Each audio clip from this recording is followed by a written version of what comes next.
ย่างพร้อมเดียวย่างเข้าไปนี่หมอพรกำลัง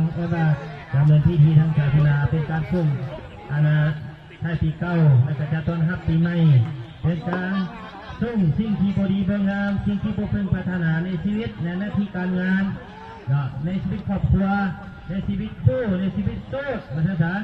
สิ่งที่พอดีเบื้องงามพวกเพิ่งพัฒนานี้มันจะไปนำปีเก้าให้มันลดไปปีนี้ปีหน้าแล้วมันมืออื่นมืออื่นเป็นต้นไปให้มันขอให้มีแต่สิ่งดีๆเข้ามาในชีวิตขอให้มีแต่สิ่งดีๆเข้ามาในครอบครัวขอให้มีสิ่งดีๆเข้ามาในชีวิตคู่ในชีวิตโสดผู้ที่โสดจะให้มีคู่ผู้ที่มีคู่แล้วก็หักกันตลอดไปอันนี้เป็นคำอวยพรจากหมอพรเด้อแต่ว่าเราว่าพวกเราเป็นที่บริยินหรอกข้าพเจ้าเป็นที่แปลสั้นๆเป็นอย่างนั้นเนาะในขณะที่ย่างให้ก็เดินมาอธิษฐานไปนำก็ได้เด้ออธิษฐานไปนำอยากได้อันใดพิธีนี้เป็นพิธีศักดิ์สิทธิ์เพื่อให้ขอสิ่งที่พอดีบงามเพื่อให้กระตุ้นมันไปนะครับ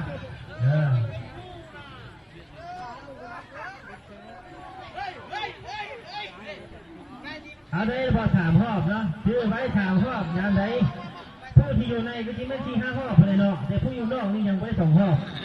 ท่านผู้ที่อยู่ทางในนี่ก็จะได้ย่างไปเรื่อยจนกว่าผู้ที่อยู่นอกนี่ได้3 รอบแล้วจึงยุดนะจ๊ะ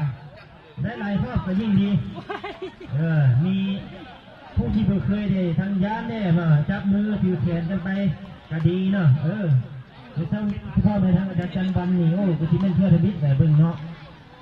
ปีนี้ขอให้โชคดีเด้อทางอาจารย์จันวันเนาะต้องได้ผู้การในห้องการ10 ห้องการพวกเราอาจารย์ได้3 รอบก็ยุดนี้ยุดงามๆสักก่อนวันนี้เป็นการต้อนรับปีใหม่เด้อเมื่อกี้มันส่งปีเก่าครับคืนวันนี้นะครับคืน3 รอบอันนี้มันการต้อนรับปีพัฒนาก็ให้มันมาก็ให้มันมีให้มันได้ให้สมอันใดดีๆก็ขอให้มาสู่พวกเราสู่ทุกคนเนาะเอา3 รอบ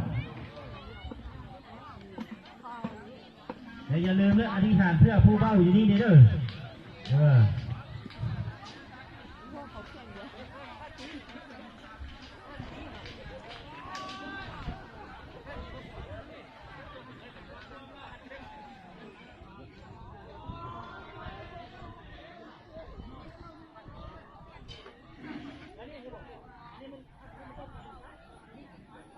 ผู้ที่เอาที่5 รอบก็ได้เด้อแต่ว่า3 รอบถือว่าได้พิธีทางศาสนาเราเนาะซึ่งเป็นการนำหน้าพาทางโดยทางอาจารย์พิจันทองเนาะทางอาจารย์เทียนผู้พรทองเนาะขอผู้ในการในผู้พันไทยพ่อแม่มาลาโคชาพนองถือว่าได้เข้าพิธีศักดิ์สิทธิ์ทางศาสนาของพ่อโมของเราเป็นเรียบร้อยการเงินการปีไม่มื้ออื่นนี้เป็นต้นไปขอให้บรรดาโคชาไ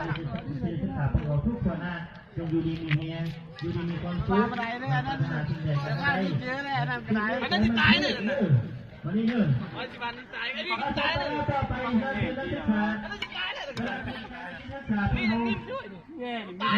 ยโอ้นอนเว้นนะคุกันไปก็เลยนอนเว้นกันเลยลงเนี่ยทางคณะพ่อแม่พระสงฆ์ก็ที่แม่ก็เสี่ยวมีอันนี้น้อยล่าได้น้อยล่าได้ใช่ไหมคนน้อยยังไม่ต่อได้ยังไม่ต่อได้ใช่ไหมคนน้อย